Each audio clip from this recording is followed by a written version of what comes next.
L'indagine di Banca Italia è impietosa. Sono oltre 2 milioni i giovani italiani al di sotto dei 30 anni che non studiano e non lavorano. È il segnale di una società che non intende investire sulle nuove generazioni, creando di fatto una frattura generazionale con i padri. Dopo il diploma non credo di avere speranza di trovare un lavoro, quindi penso di affrontare l'università. Dando grazie a questo progetto, a questi enti che vengono a illustrarci la realtà dei fatti, stiamo cercando in qualche modo di farci delle idee nostre e con l'aiuto delle istituzioni un domani aprire un'impresa che potrà essere il nostro futuro anche per assicurare a noi e ai nostri figli.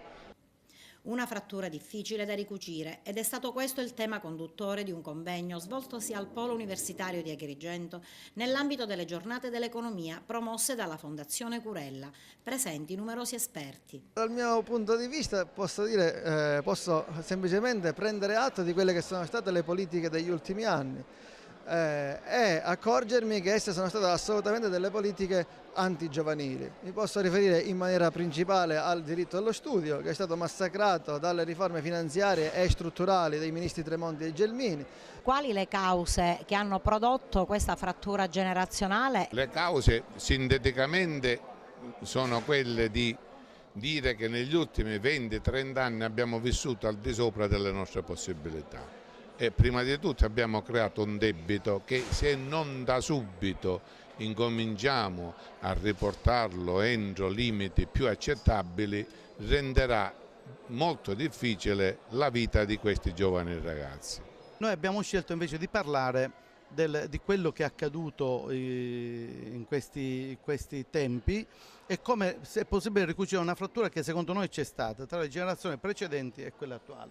Quindi è un tema complesso che ci porta a discutere senza possibilità immediate di trovare una risposta, però ci stiamo interrogando e stiamo interrogando anche valorosi consulenti, valorosi relatori. Giovani senza la prospettiva di una pensione, come ribadisce il direttore dell'INPS Gerlando Piro. Quindi i giovani, però dobbiamo sottolineare oggi sia ad Agrigento che in altre parti d'Italia entrano nel mondo del lavoro sempre più in ritardo.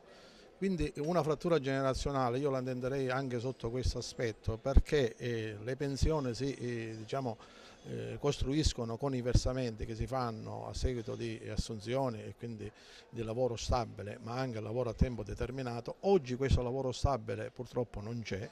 C'è un lavoro a tempo determinato che dà uno stato di incertezza e quindi ecco questa frattura generazionale.